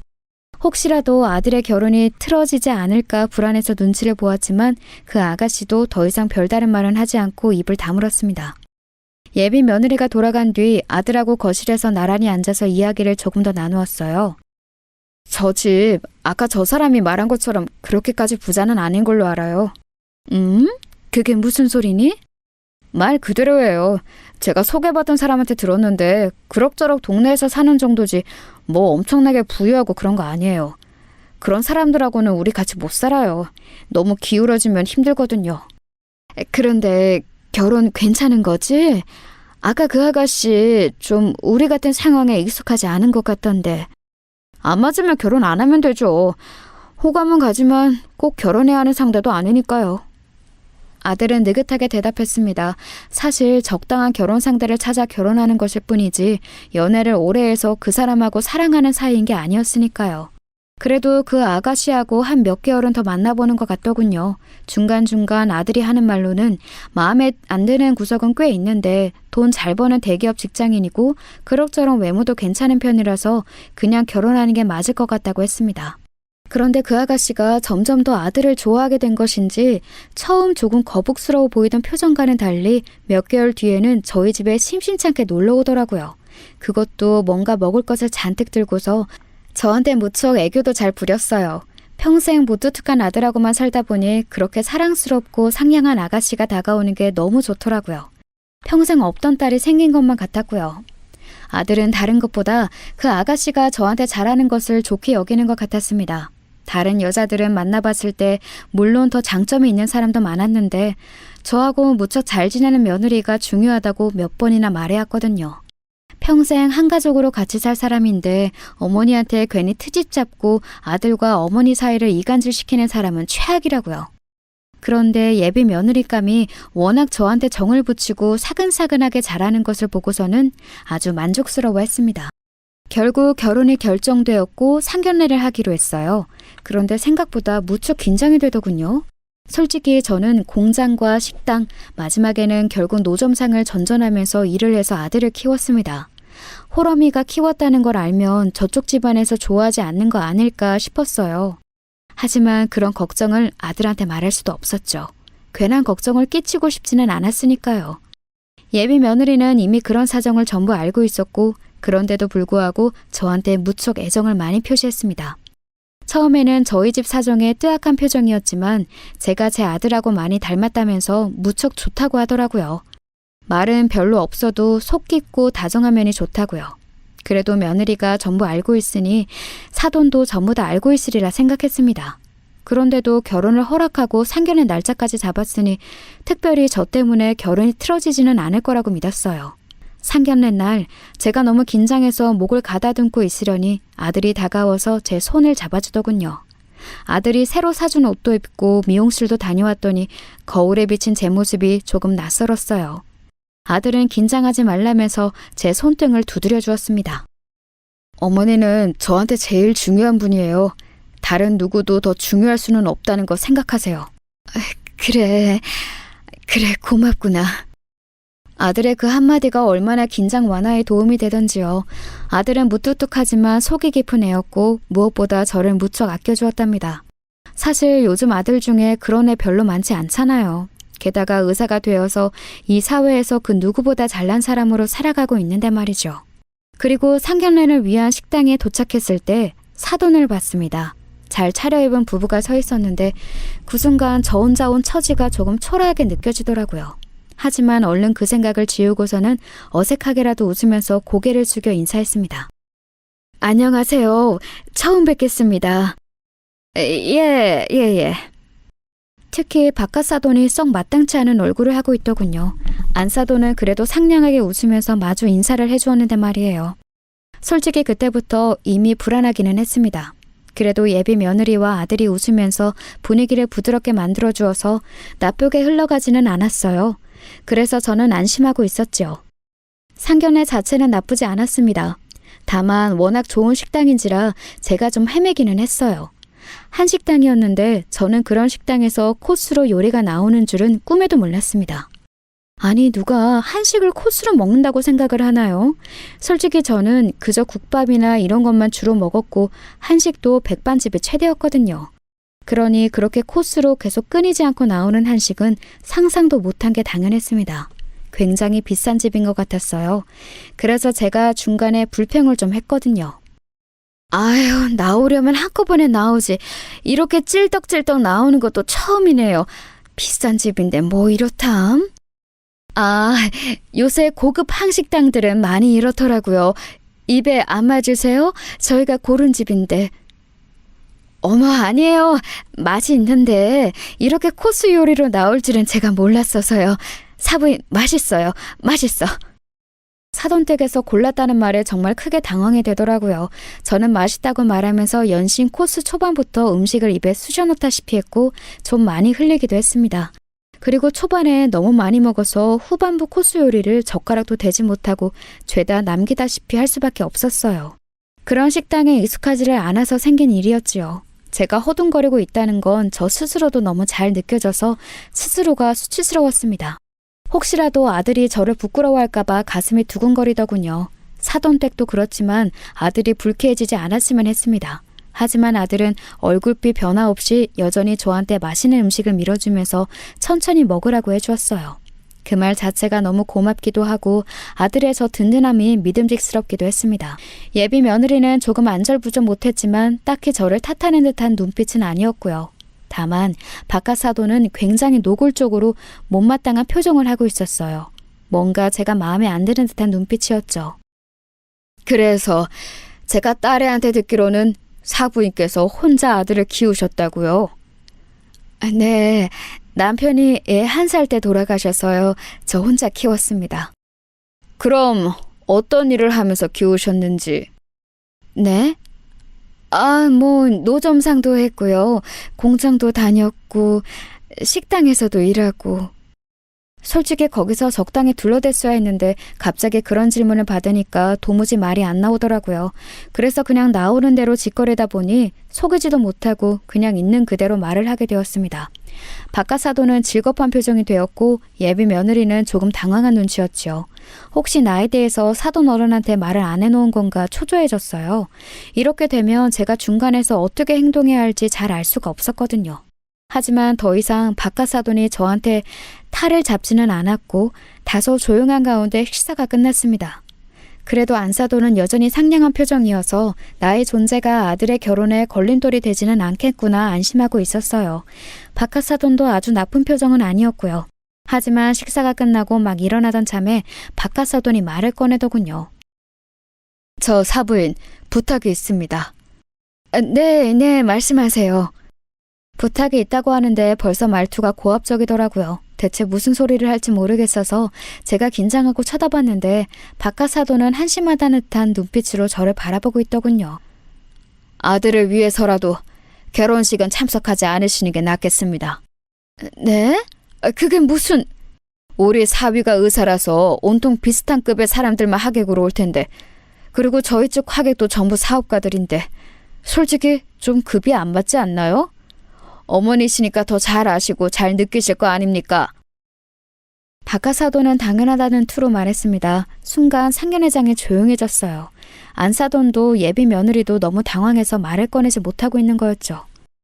노점상 하시며 아들 홀로 키운 것은 대단한 일입니다만 그럴수록 아들 체면도 생각해 주시면 좋겠습니다. 저희 쪽 체면도 그렇고요. 저희는 엄연히 사업가 집안이고 아드님은 의사 아닙니까? 하늘이 노랗고 아득해지더군요. 세상에 제가 가난하게는 살았어도 부끄럽게 살지는 않았는데 이런 식의 대우를 받게 되는구나 하고요. 정말 어질어질했어요. 아들도 얼굴이 굳었고 며느리도 기함을 하는 눈치였죠. 안사돈이 펄펄 뛰기 시작했습니다. 예비 며느리는 어지러운 듯 머리에 손을 대고서 말을 더듬었고요. 여보, 무슨 말 같지도 않은 소리예요. 아버지, 그게 무슨 말씀... 아니 세상에... 왜? 맞지? 노점상이면 우리하고 안 맞는 건 맞잖아. 어디 시장 구석에서 결혼할 것도 아니고 격이 너무 떨어지지. 김서방, 자네도 이제 의사니까 사회적인 체면을 생각한다면. 그리고 다음 순간 짝 하는 소리와 함께 박하사돈의 얼굴이 돌아갔습니다.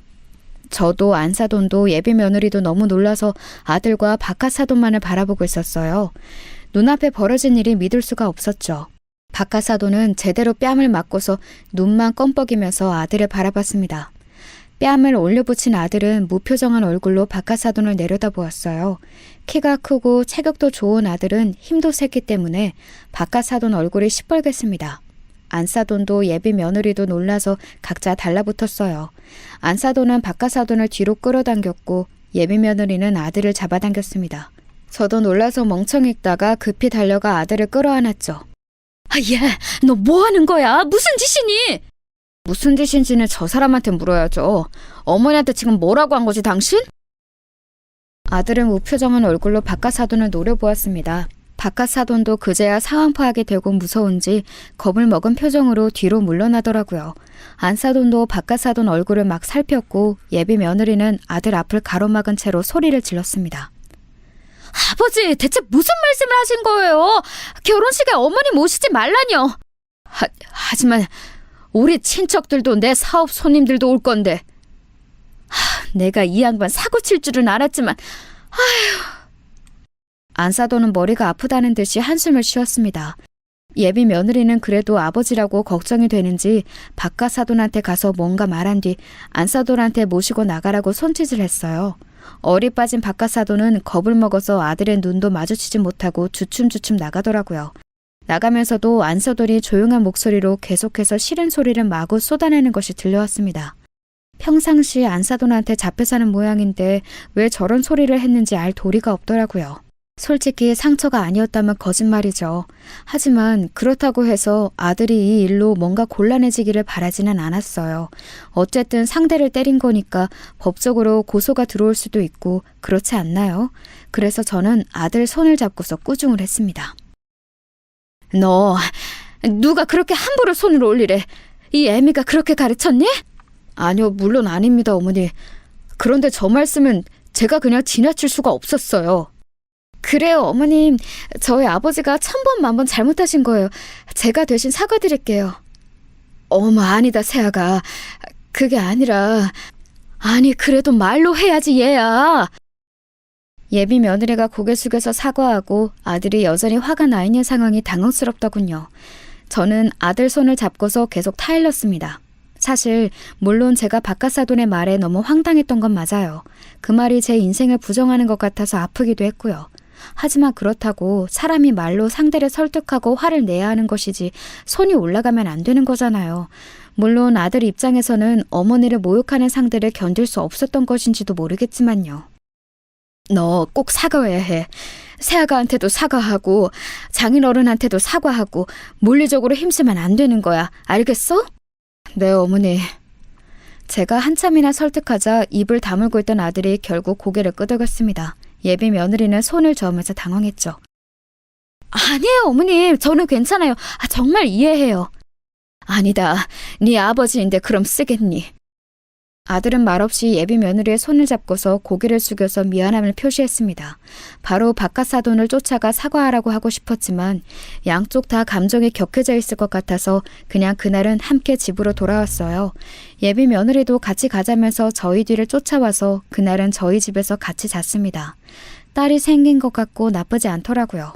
혹시라도 사돈댁에서 노여워서 법적으로 절차를 받는다고 하면 어쩌나 걱정은 되었습니다. 하지만 저희 며느리가 그래도 아들 편을 들어주어서 다행이었어요. 끝까지 자기 아버지가 잘못했다면서 사과를 하면서 몸둘 바를 몰라 했으니까요. 아들도 계속해서 어머니를 모욕한 건 그대로 둘 수 없었다고 잘라 말했습니다. 솔직히 아들이 그렇게 해준 것이 고맙고 든든하면서도 예비 며느리한테는 미안했고 속도 불편했어요. 그리고 이튿날 사돈댁에서 오셨습니다. 마침 주말이라 아들도 예비 며느리도 쉬는 날이어서 아이들하고 맛있는 음식을 해서 먹고 있었어요. 아들이 먹고 싶다고 했던 잡채하고 불고기를 해서 주었더니 며느리가 아주 잘 먹었습니다.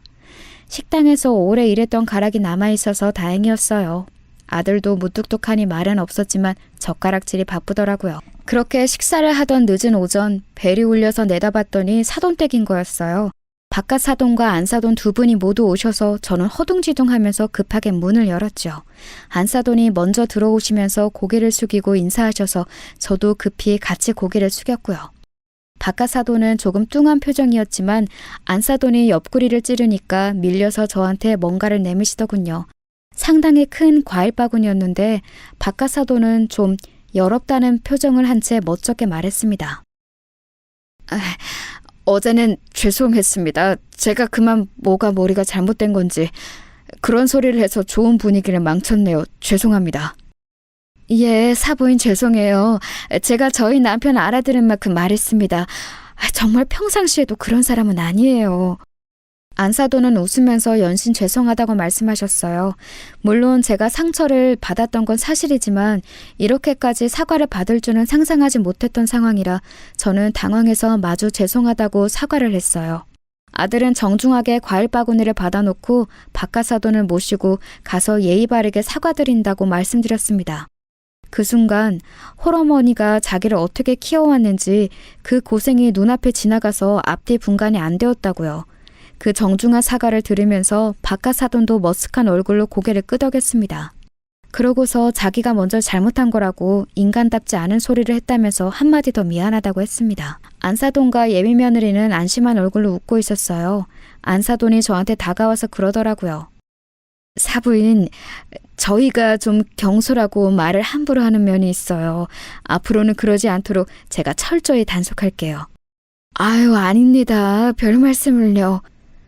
정말 몸둘 바를 모르겠더군요. 예비 며느리도 벌써 몇 번이나 죄송하다고 말한 것을요. 그러고서 다행히도 양쪽 집안 모두 마음이 풀렸습니다. 예비 며느리가 저희 아들을 정말 많이 좋아해서 이 결혼을 꼭 진행해야 한다면서 자기 아버지를 들볶은 끝에 결혼도 빨리 하게 되었죠. 아들은 그저 결혼하기 위해 소개받아 만났다고 했지만 그래도 예비 며느리가 점점 더 마음에 들어가는 모양이었어요. 결혼할 때도 돈 쓰지 말고 간단히 하자면서 무뚝뚝한 반응을 내보였지만 며느리가 원하는 모양대로 따라가주기 시작했죠.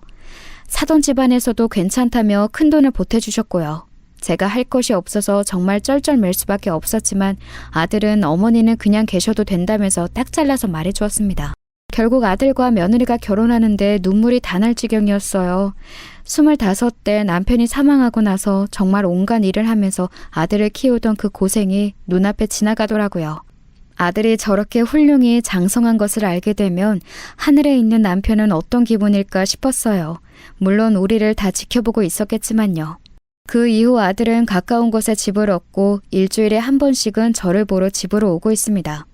며느리를 생각해서 처음에는 가능한 먼 곳에 집을 잡으라고 했어요. 솔직히 홀시어머니 가까이 산다고 하면 어떤 며느리든 싫을 테니까요. 하지만 며느리는 도리어 저를 자주 보고 싶다고 했고 그 덕분에 저도 아파트로 옮겨가고 옆 아파트에 아들 며느리가 살게 되었답니다. 같은 단지는 아니지만 아주 바로 붙어있는 아파트예요. 바깥 사돈은 제게 아이들 결혼 전 실언했던 것이 무척 걸리는지 명절이나 제 생일에 잊지 않고 선물을 보내오고 있고 안사돈은 자주 오셔서 친구처럼 친하게 지내고 있어요. 같이 밥도 먹고 차도 마시면서 시간을 보내고 있지요. 그럴 때 며느리가 쉬는 날이면 얼른 와서 같이 끼어 앉아 수다를 떨기도 해요. 얼마 전에는 며느리가 아이를 낳았습니다. 처음으로 맞이하는 손주가 얼마나 예쁜지 말도 못해요. 제가 봐주겠다고 하니 어머님이 힘들어서 어떻게 아이를 보냐면서 며느리가 반대했고 아들도 말렸습니다. 그래도 내 첫 손주를 내가 안 보면 누가 보냐 했더니 일주일에 한 번 오는 가사 도우미를 붙여주더라고요. 필요 없다고 했지만 그래도 집안일 도와주는 사람이 있으니 훨씬 편하더군요. 사실 매일 오는 사람을 붙여주겠다는 걸 거절했어요. 너무 집안에 자주 사람이 들락거리는 게 불편해서요. 일주일에 한 번이 딱 좋더군요. 그래서 현재는 손주를 보면서 자주 찾아오는 아들 며느리와 더불어서 행복하게 살고 있습니다. 물론 남편이 떠난 후 고생도 정말 많이 했고 아들 결혼시킬 때 예상하지 못했던 말도 들었지만 뭐 사람이 끝이 좋으면 다 좋은 거지요. 바깥 사돈한테 대한 악감정 같은 것도 전혀 안 남았고요. 그저 아이들이 행복하게 살고 저 역시 노년에 그저 평안하고 너무 쪼들리지 않으면서 살면 대만족일 것 같아요. 여태까지 버티고 살아온 보람을